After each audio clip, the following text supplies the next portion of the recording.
Well, my biggest problem when I started doing this research, and even back when I was still associated with college teaching, was that the Western academies and American universities in particular seem unable to look at the problems with the assumptions that they make concerning human prehistory. And the problem is briefly and basically this, that if you look at the rise of civilizations such as the Indus Valley civilization, the rise of Sumer in Mesopotamia, the rise of Egypt for that matter, what you're looking at are really civilizations that come fully formed when they arrive on the scene. In other words, there's no gradual period leading up to them. They're just all of a sudden there. And they're there with a great deal of mathematical sophistication, astronomical sophistication. They have organized economies.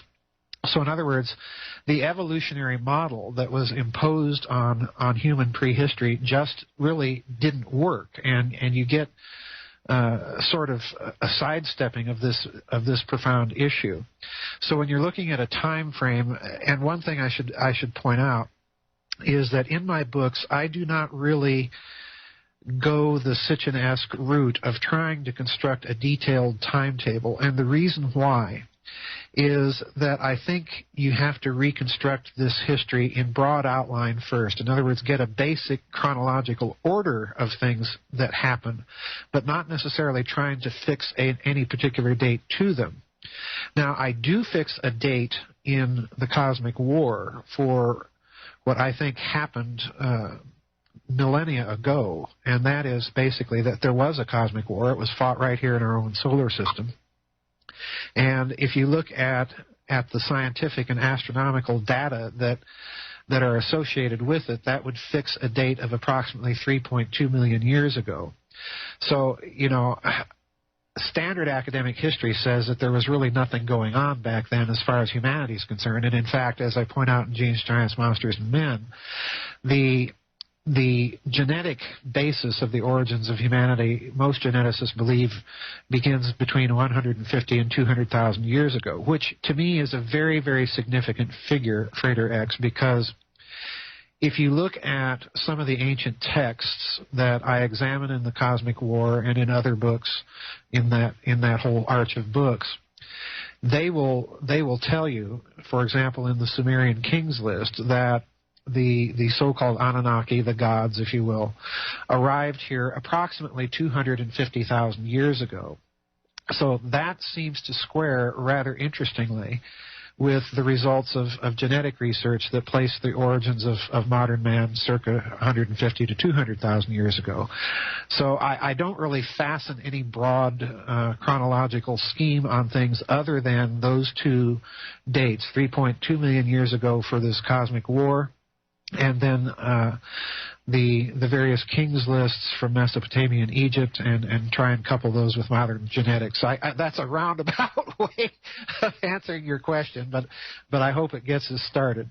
I'm familiar with Colin Wilson. I'm not particularly familiar with that particular book, but yes, I think it would. One of the things that I try and do in my various books is to square or attempt to square, I should say, the statements of ancient texts with the findings of modern science. And when you do that, a very interesting picture emerges, because the Vedic texts, of course, if you're familiar with the work of Michael Cremo and Richard Thompson, Forbidden Archaeology, they essentially point out a number of archaeological artifacts and anomalies that strongly suggest that there was at least some intelligent life here for millions of years prior to the rise of modern man. And again, that squares very well with what these ancient texts say, because these ancient texts clearly indicate that there was an intelligent existence and civilization, for that matter, here on Earth prior to the arrival of modern man, which is, 150 to 200,000 years ago. So yeah, I think that's a very plausible scenario that you're suggesting. I take seriously what those cultures say about themselves, particularly Sumer and Egypt, because they define themselves, and especially this is the case in Egypt's case. They define themselves as a legacy of something else, and that raises a very important point, in that if you look at, and I do this with my co-author Scott DeHart in Grid of the Gods, another book that just came out this year, if you look at the various mythologies of these high cultures, the Mayans, the Egyptians, Mesopotamia, Indus Valley, even China for that matter, the mythologies are strikingly similar in certain respects. And the only way that, to my mind, you can rationalize this similarity is twofold. Number one, you suppose that there was a pre-existing high civilization that they descended from, which is what they claim. And the second thing that you do is you have to assume that these civilizations, particularly the Egyptian and the Indus Valley and Sumerian, had some sort of navigational capability. In other words, that they were actually ocean-faring civilizations. So, Thor Heyerdahl, the famous archaeologist back in the 50s and 60s, made that something of a career, where he was documenting that it was entirely possible for these civilizations, using relatively primitive means, to conduct actual ocean-going navigation. So that's the second way you'd account for. That's an interesting topic in itself. I referenced that book by Professor Hapgood in the first of my books, The Giza Death Star. And basically, if you don't know the story, or if your listeners don't know the story, the book is about the map of the Turkish admiral Piri Reis. And this map is intriguing in that, being I think a 16th century map, it details the coastline of Antarctica, which at that point in history had not been, quote-unquote, rediscovered, all right? And the really interesting thing is that the map of the coastline of Antarctica that it details with tremendous accuracy is buried under ice, okay? So in other words, Piri Reis, the Turkish admiral, as he points out, and as Hapgood points out in his book, this map was based on earlier exemplars, all right? Now, the only thing that, to my mind, that he may have been referring to is perhaps maps that were once found in the Library of Alexandria that were managed to get out of there before that library was destroyed or copies made or what have you, and that probably found their way to the imperial archives at Constantinople. And of course, when the Ottoman Turks conquered Constantinople in 1453, or I think it was 1453, my date may be off a couple years, but when they found the imperial archives, of course, they had access to a lot of knowledge that had been hidden away, and that's where I suspect that Piri Reis got his exemplars from, was some ancient lost wisdom that ultimately probably came from Alexandria. Now, the reason I say that is that if you connect the dots, the other thing that some researchers have been finding out and talking about in recent years is that Egypt appears to have had some sort of navigational maritime capability. There's been all sorts of strange Egyptian connections to Central and South America, and even certain places claims are made for an Egyptian influence in North America. I even talk about some of that in Genes, Giants, Monsters, and Men. So yeah, it's fascinating, because what you have here is another clear indicator that the status of scientific knowledge in very ancient times was much higher than academic history, the standard academic model, would allow. So yeah, I think Hapgood's book is must reading if you're into all of this. Quite honestly, I don't recall that. If I recall correctly, what he did and what Hapgood laid out a case for is that he talks additionally in Maps of the Ancient Sea Kings about these medieval maps that were called portolans that that appeared to have been based on earlier exemplars. And again, these medieval portolans were not based on any exploration or contact with the New Worlds. And again, I strongly suspect that the source of these maps was precisely the library at Alexandria, because I'm one of those that does not believe that everything from that library was destroyed. I think there were copies of things made from that library that found their ways to other cultural centers in Europe, and that's what I really think is going on here. That's correct. And since we're talking about the Library of Ashurbanipal, the other thing is that, in my opinion, it's probably likely that we have not seen translations of all the tablets that have been found there. There are hundreds and hundreds of thousands of cuneiform tablets that have not been translated yet. A lot of them are simply, recording business arrangements and contracts and so on and so forth. But I also suspect that there's a bit of academic suppression of some of the more sensational aspects of these tablets.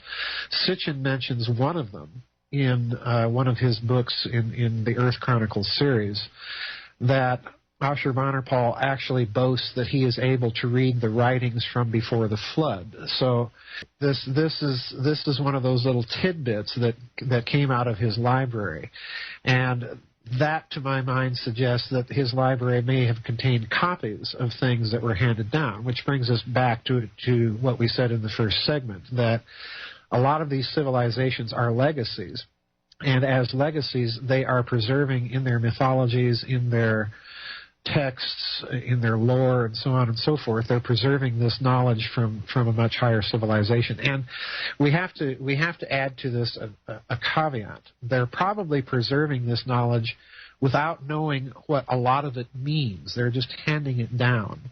In my experience with fraternal esoteric orders, that is the case. Yes, yeah, absolutely. And I suspect, and I get into this in the Cosmic War, and again in Genius, Giants, Monsters, and Men, which is kind of a sequel in the Cosmic War series. And forgive me, but let me say something here about the way I write my books. All of my books are kind of laid out in a prearranged sequence, and they all dovetail into each other. They can be read individually as individual books, but once you start reading them, you'll discover that they all kind of plug into each other. And the Cosmic War I intentionally conceived as kind of the keystone in the arch that ties them all together.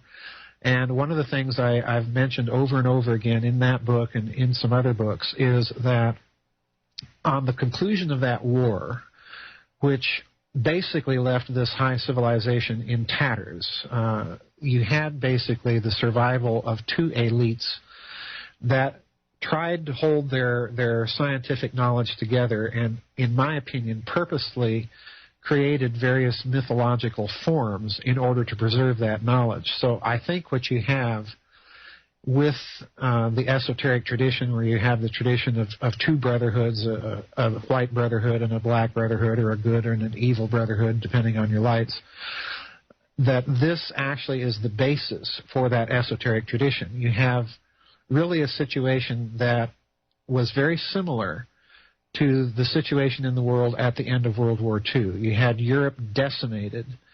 You had a group of highly organized, well-financed Nazis, essentially, after the war, that made common cause with the Western elites for a while. So I've kind of used that template of what happened at the end of World War II and read it back into history to see that the same things are really taking place at the end of this Cosmic War.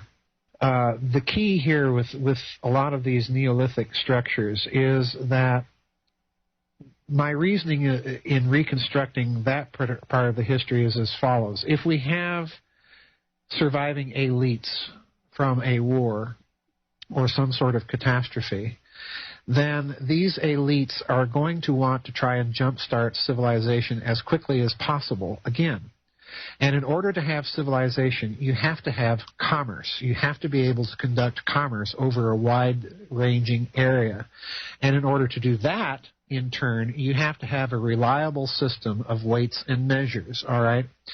So I followed kind of the lead of the Oxford engineer Alexander Thom, who dispensed with the idea that ancient systems of measures were based on body parts, which are, of course, variable. And ultimately, I think he probably even rejected the idea that they had some sort of Bureau of Standards somewhere that were sending out, rods of measurement of a certain precise length, because after a certain amount of copying, they're going to lose their accuracy. So what I think happened is you had these brotherhoods, if you will, that came up with a series of measures that would not vary over time and place. And the only way you can do that is to base your system of measures on geodetic measures, in other words, on measures that are tied to the dimensions of the Earth, its mass, its dimensions, and so on, and to astronomical measures. So in other words, you can reduplicate that system of measures if that's your basis of doing so. You can reduplicate that system of measures anywhere on the surface of the Earth. And it's very interesting that once you take that approach and you dig into ancient systems of measures, you find an amazing amount of consistency, again, over time and again over a wide-ranging space. So, yeah, I think these Neolithic structures, they show a scientific sophistication that, again, runs counter to the academic view of history that we're taught that, you know, primitive mankind was a hunter-gathering type of society and so on and so forth. That may have been true, but you also had this tremendous building activity displaying tremendous astronomical knowledge at places like Stonehenge, even other places further north in the British Isles, up around the Orkney Islands, that shows tremendous astronomical and geodetic sophistication. So knowledge is being preserved. That's my real point here. And it's being presented in a unified global system of measurement, is what you're saying. Yeah, essentially that's correct. Essentially that's correct. I mean, my word, you know, you just have to stop and think about the fact that to this day, our system of measurement of geometry really is basically a Sumerian system. We have a 360-degree circle. You know, that's definitely Sumerian. The 60, the sexagesimal, right? Yeah, the sexagesimal system. Yes. And the British imperial system, as I talk about in Genes, Giants, Monsters, and Men, I lay out quite a detailed case there for the fact that the British imperial system is based on these geodetic systems of measures and is far older than any British culture even recalls. And in fact, one of the things I point out is that Thomas Jefferson, our third president, did a study of these weights and measures and came to the conclusion himself that these things were handed down from high antiquity. And that was, you know, that was his code for the fact that there was a supremely sophisticated civilization that pre-existed the classical civilizations of Egypt and Sumer and the Indus Valley and so on. This is such a complex subject, and really Babylon's Banksters, which is the book that I think you're referring to, the subtitle of that book is The Alchemy of High Finance and Ancient Religion and so on and so forth. And what I'm trying to do is to show that there is essentially two basic conceptions, both in terms of finance and economics on the one hand, and physics on the other. Because in my opinion, the ancient high civilization had such a grandly unified scientific social vision that it's impossible really to disentangle the two. And the two conceptions of economics and physics that are involved here are what I call closed systems and open systems, all right? In a closed system of physics, you're dealing essentially with the idea of entropy, which we're all familiar with, second law of thermodynamics, that you can never get as much out of any physical system as you put into it. And in an open system of physics, you're dealing with so-called free energy or zero-point energy or so on and so forth. In other words, the idea that you're getting a creation of energy or a transduction of energy directly from the vacuum itself, from the fabric of space-time itself. And the reason that I qualify that as alchemical is that I take a great deal of time in all of my books, Babylon's Banksters, Philosopher's Stone, and most especially in Grid of the Gods, to show that the ancients had a metaphor of the physical medium itself, of the fabric of space-time itself, as being an information-creating medium.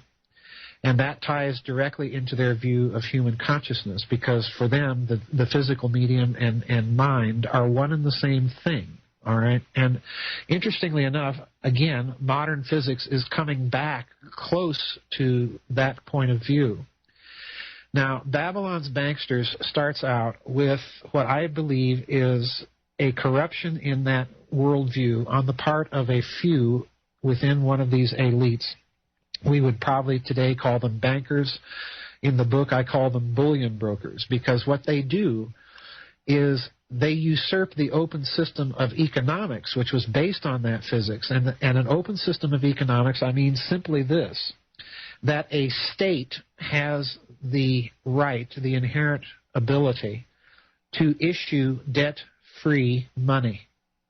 And what the bullion brokers do is they substitute, just as in modern times, a private monopoly of issuance of money, and that money is always tied to the notion of debt. All right? And this is an important lesson. This is what I call closed system finance, because in a closed system of finance, you have a monopoly power over money, a private monopoly power issuing debt as money. So in other words, banks can only loan money into circulation, and what they create is only principal. They never create the interest on the principal. So by virtue of this system, they've set up a closed system in which there's always going to be scarcity. There's always going to be winners. There's always going to be losers. And that is a major departure from the economic system that originally ordered places like Samaria and Egypt, that had this idea that the state itself issued money. And in fact, one of the interesting things, Frater X, is if you go to Sumer, the kind of money that was in circulation was nothing but clay tablets. In other words, it was kind of, their version of paper money. It's at a later point that bullion is associated with money, and it's at that point that you see the emergence of an elite coordinating policy between regions of the world. I talk about the fact that in the Roman Empire, gold was valued as being more valuable than silver, whereas in the Orient it was the other way around. It was silver that was more valuable than gold. And this was done as a policy by both regions of the world to coordinate trade between them. So who's getting rich? It's the bullion brokers managing the trade in bullion between the two. So it's a long story, and I've just begun it in Babylon's Banksters. I'm actually researching sequels to that book right now that I plan to extend that discussion into the future. I hope that answers your question. Well, that's correct. I don't get into that story in Babylon's Banksters because Babylon's Banksters is concerned solely with the very ancient end of that story and, in parts, the very modern end of that story. The book I'm researching right now is going to go into how that story continues from ancient times through the Middle Ages and on up into the beginning of modern times. But yeah, the Templars are definitely involved in this activity. Later on, you see the rise of the Italian city-states at the end of the Middle Ages, with Florence and Genoa and Venice in particular becoming financial centers, with more or less the beginning institutions of modern banking in those cities. But yeah, it's a very important story, because what I'm trying to get people to understand is that there's a direct relationship between the kind of physics that your society is based upon and the kind of economics based upon the kind of physics you evolve. Can we just for a moment define, give a working definition for those who might not have one readily accessible of what you mean when you say the physics of, for example, an open system physics versus a closed system physics? Okay, it's very simple. A closed system physics relies for the production of its energy on non-renewable resources, all right? So in other words, and it's also tied into the idea of the second law of thermodynamics, which I mentioned before, that you never get as much energy out of a system as you're putting into it, all right? And open system physics relies upon the idea of energy directly from the fabric of space-time, or the zero-point energy, or so-called free energy. I don't like the expression free energy because it's not really free, and it gives people the wrong impression of the physics involved. But basically, if you're relying on energy directly from the physical medium, that energy supply is inexhaustible. And that's the key. Once you say you have an inexhaustible supply of energy, then you are founding a society. If you found a society based on that kind of energy, you are founding a society which, by the same token, has no need of debt and scarcity. Right. So in other words, what I'm trying to get across to people in Babylon's Banksters is that your economic policy and your physics policy are directly related. This is why I spend so much time in Babylon's Banksters talking about the Nazis. Yeah. Because Nazi Germany had basically in my opinion, a secret weapons program that was designed and organized precisely around this idea of open physics energy systems. And at the same time, they put into place a financial policy where the state, where the Reich itself, was issuing its currency debt-free.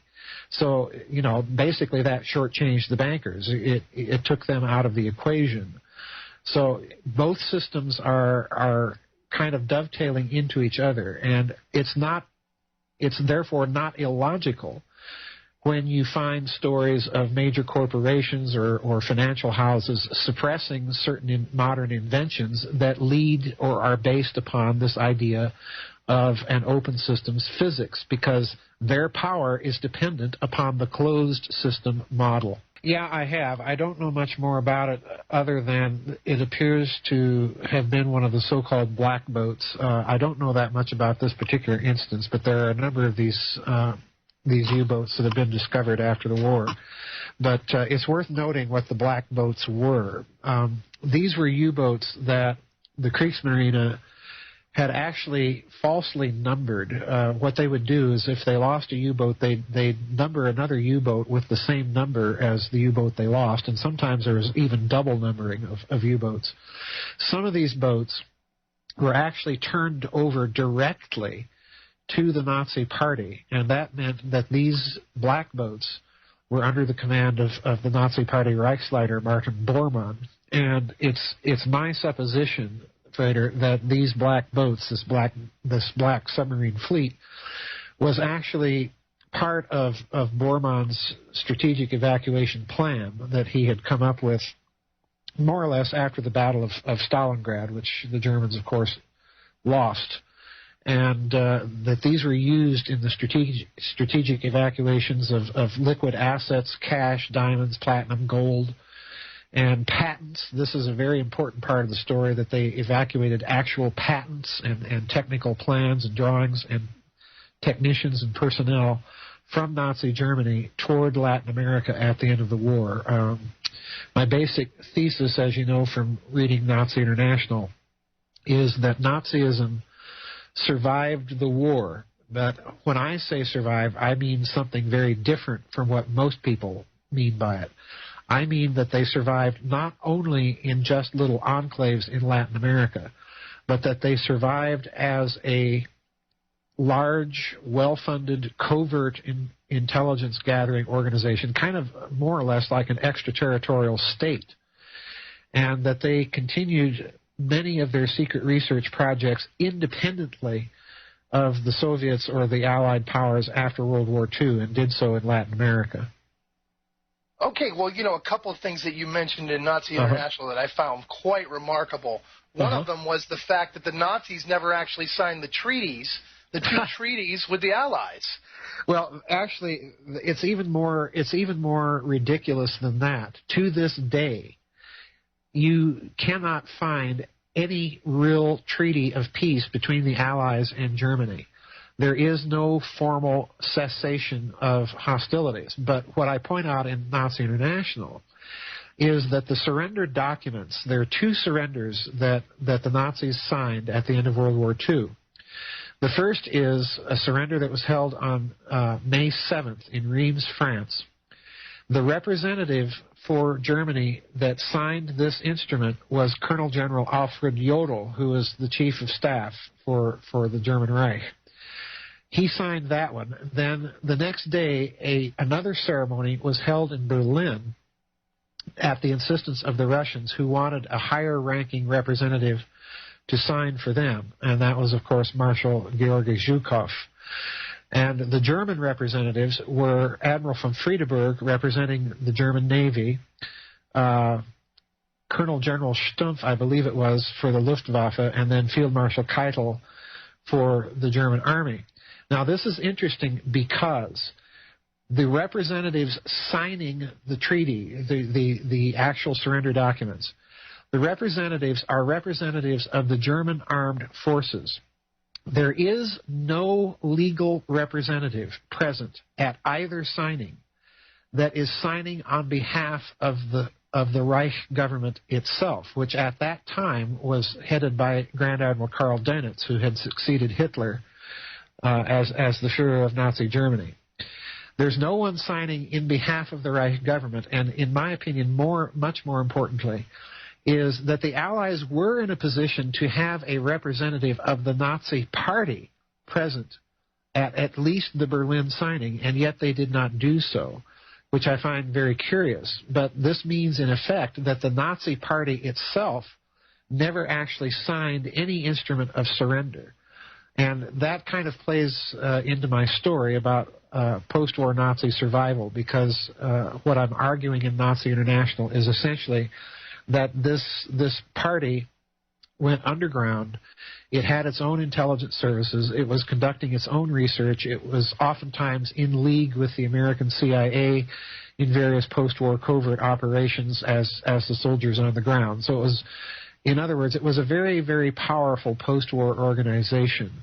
It had deep ties, interestingly enough, to radical Islam, and was, even after the war, involved in direct contact with radical Islam, and I detail that in the Nazi International as well. U-234 was a U-boat that departed Germany in the last weeks of the war, and I spent a great deal of time in the Nazi International talking about this particular U-boat because it eventually surrendered to the United States after deliberately avoiding surrendering to the Canadians.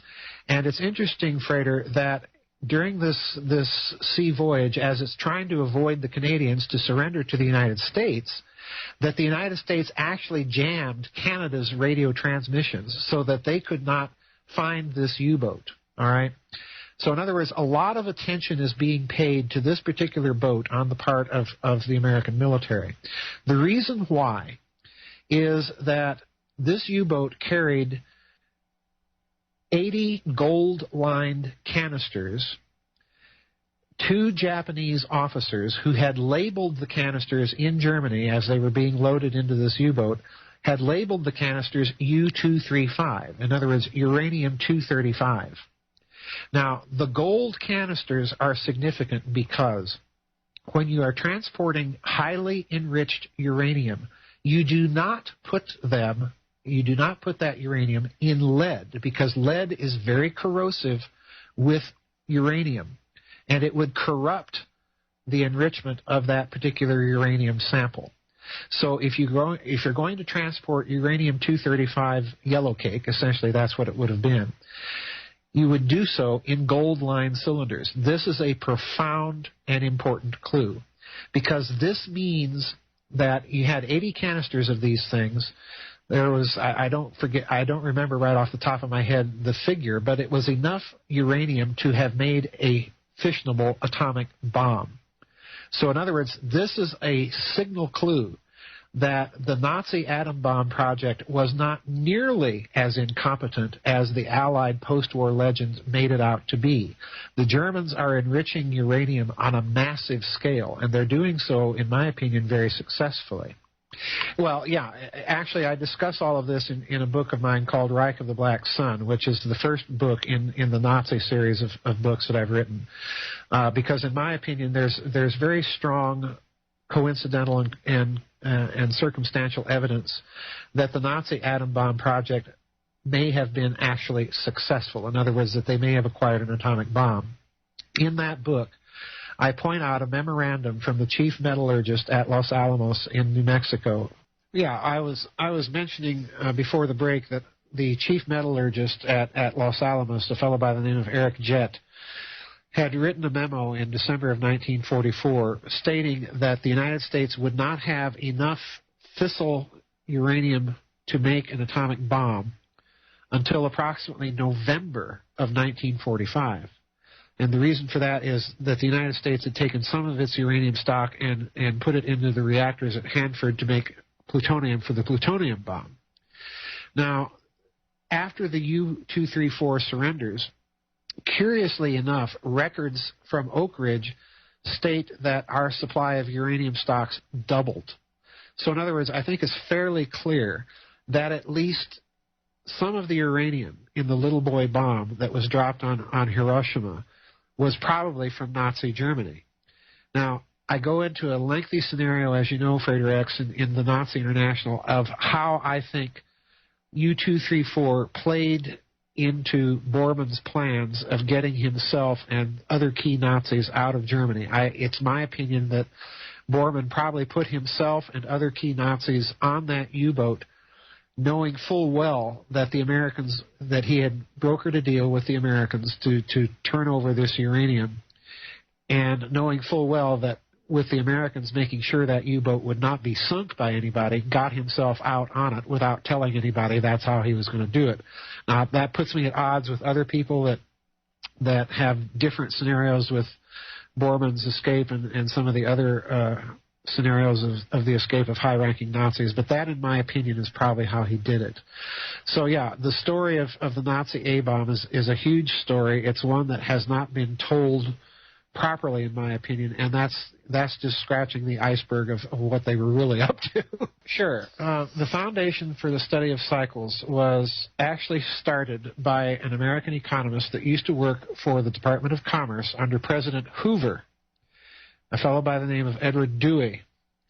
And this is a very, very little-known story about the Great Depression and President Hoover, because Hoover wanted to know why we kept getting into cycles of boom and bust.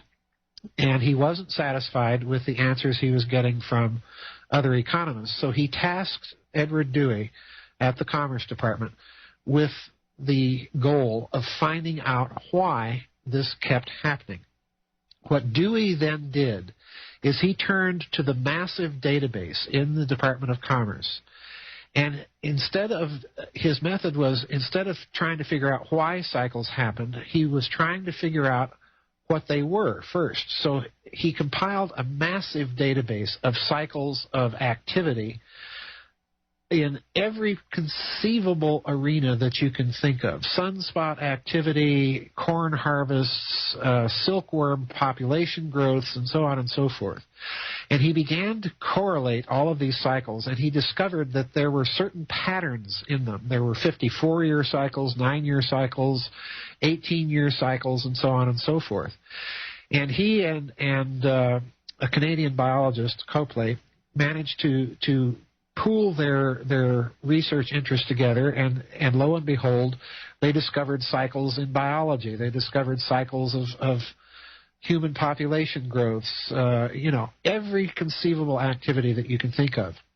Well, Dewey then went on in the 1950s to found the Foundation for the Study of Cycles. And this foundation still exists. It's located in Albuquerque, New Mexico. And it has a massive database, Frater, of cycles of every sort. And at a certain point in its history, the membership of this foundation decided that they were going to try and correlate cycles that were seemingly unrelated to each other. And Dewey actually published a book called The Study of Cycles. And I reference this book very, very heavily in Babylon's Banksters, because here's the hidden part of the story. What Dewey concluded was that no action by any government could alter these cycles, because he almost comes right out and says these cycles are inherently tied to physics. All that governments can do is exacerbate or alleviate the overall trend of a cycle, but they cannot alter the direction of the cycle itself. So in other words, if you are in possession of the knowledge of these huge business cycles in history, then if you are a major corporation or major bank, you can plan activity accordingly, either to ameliorate the effect of these cycles or to worsen or deepen them, depending on the actions you take. Now, that may seem like a leap in the dark, but in actual fact, when you look at the membership list of the Foundation of Cycles, you'll discover economists from major banks are on the membership lists of this particular foundation. So in other words, you're dealing with some off-the-books knowledge it's knowledge right out in plain sight, but if you don't know of the existence of this thing, you won't know to look for it, and that's a key part of the story.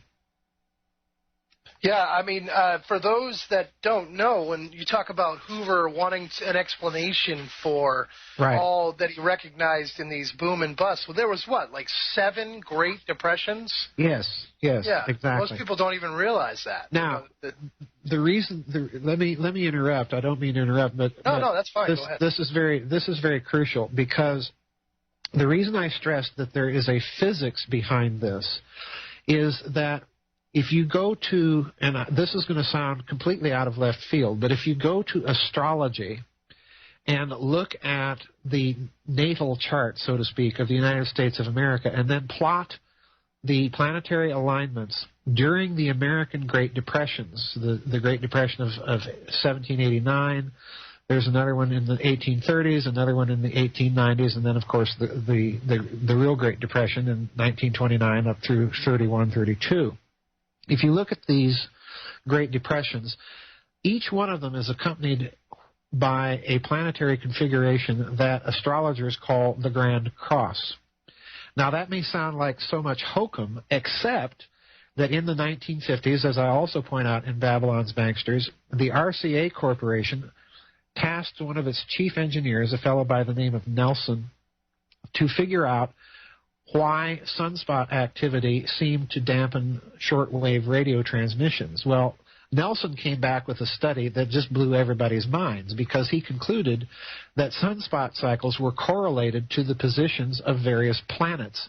And the type of planetary configurations that he mapped for the RCA Corporation strongly resemble the astrological phenomenon, or the astrological alignment called the Grand Cross, which accompanies Great Depressions. Now, I mention all of this again because the Foundation for the Study of Cycles implied very strongly that there is a direct correlation between economic activity and the cycles thereof and actual physical phenomena. So, in other words, there is, in my opinion, Frater, a deep physics that is closely tied, just as I said in an earlier segment, to the kind of financial or economic policy that you have in place in a particular civilization.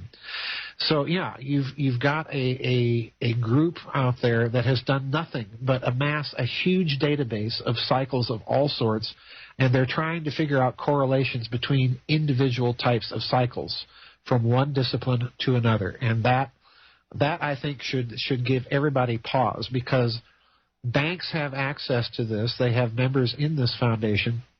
And you referenced Isaac Asimov and his Foundation novels. Well, in the Foundation novels, Asimov talks about psychohistory, which is a mathematical model of predicting aggregate human behavior. And again, again, as I point out in Babylon's Banksters, there is a whole phenomenon most people aren't even aware of, and that is physicists graduating with their degrees in quantum mechanics, which is a highly statistical field with a lot of statistical mathematics, going to work for financial institutions in the 50s and 60s and creating the whole discipline called econophysics by taking mathematical models from physics and applying it to economics. So, yeah, all of this is tied together. So, obviously, Asimov was a student of finance, and it turns out they're just using an intricate form of astrology. Yeah. Again, let's talk about the astrology thing for just a brief moment, because astrology, as most people are aware of, most people are familiar with the fact that it arises in Mesopotamia with the civilizations of Sumer, and then later, of course, Babylon and Assyria and so on, and for that matter, Egypt as well. Now, if we go back to what I said in the first hour, what you're dealing with in these civilizations are legacies of a very high civilization that had an extremely sophisticated scientific knowledge. And it's my belief, based on some of the research that I've reproduced in Babylon's Banksters, that astrology itself is one of these declined scientific legacies. It's declined to the point of being a pseudoscience, but at one time, in my opinion, there was probably a real science behind it that institutions like the Foundation of the Study of Cycles are getting back to and just beginning to rediscover. No, it doesn't exclude it at all. In fact, in the book that my co-author Scott DeHart and I wrote, Grid of the Gods, I talk about the Mayan Popol Vuh and what it says about humanity. And in fact, he and I just completed a book and sent it off to a publisher that'll be out sometime next year, in which we go into that whole question even in more depth. But no, it doesn't exclude that idea at all. If you go back to the Mesopotamian texts that suggest that there was some sort of genetic engineering of mankind that took place in very, very ancient times, in order for that to happen, you have to have some sort of genetic compatibility between whoever did that to us and us to begin with. So no, there's certainly no objection to the idea that there's a pre-existing sort of genome. Well, number one, spread it. I think that's the key right there. And number two, this is a very important point, and that is recognize the patterns that elites have used throughout history. And once you recognize the patterns, then you are less susceptible to the kind of social engineering that they're up to now, because, and this is really kind of the other point of Babylon's banksters, because the playbook really hasn't changed in its basic conceptualizations all that much throughout the millennia. It's still basically the same playbook. Once you understand the strategies and tactics and the patterns thereof that are involved, then you're better able to see when they're being practiced now. And therefore to resist its influence and effect on your own personal life. Yeah, what I tried to do in that book is sift through the major research of Kennedy assassination researchers and really to kind of reverse engineer the structure of the conspiracy. And what I discovered was that you can take the members of the Warren Commission themselves and use them as a kind of template to uncover the structure, because each of the men involved on the Warren Commission had direct ties to the interests that other JFK assassination researchers have pointed out as possibly being involved in the conspiracy. The mafia, the CIA, the military-industrial complex, high finance, intelligence, all of this stuff. The one thing I do in LBJ that very few other researchers into the Kennedy assassination have done is I do point out that there is a strong connection between the Texas oil men and this post-war Nazi international structure. And this is an aspect that no one in Kennedy research that I'm aware of, other than myself, has really gone into. It was known to Jim Garrison, but he didn't really know what to do about it. And in the director's cut of Oliver Stone's JFK film, there are scenes in that film that aren't really explained in the director's cut that got deleted from the theatrical version. And again, it's because really I don't think that Stone, basing his work on Garrison to some extent, that Stone even knew how to deal with it. And I try and trace out those connections in the book as well. But, the big toad squatting in the middle of this conspiracy is, of course, Lyndon Johnson. And I do think that he was involved, at least as an accessory after the fact, in covering up some of this stuff. And I do make a case that he may have been more actively involved at a planning level in the conspiracy as well. So yeah, that book is quite an interesting read. I actually talk about that book in LBJ and the Conspiracy to Kill Kennedy. I'm friends with Mr. Hoagland and used some of their research in Dark Mission in LBJ and the Conspiracy to Kill Kennedy. Approximately 250,000 years ago. So that seems to square rather interestingly with the results of genetic research that place the origins of modern man circa 150 to 200,000 years ago. So I don't really fasten any broad chronological scheme on things other than those two dates, 3.2 million years ago for this cosmic war, and then the various kings lists from Mesopotamia and Egypt and try and couple those with modern genetics. That's a roundabout way of answering your question, but I hope it gets us started.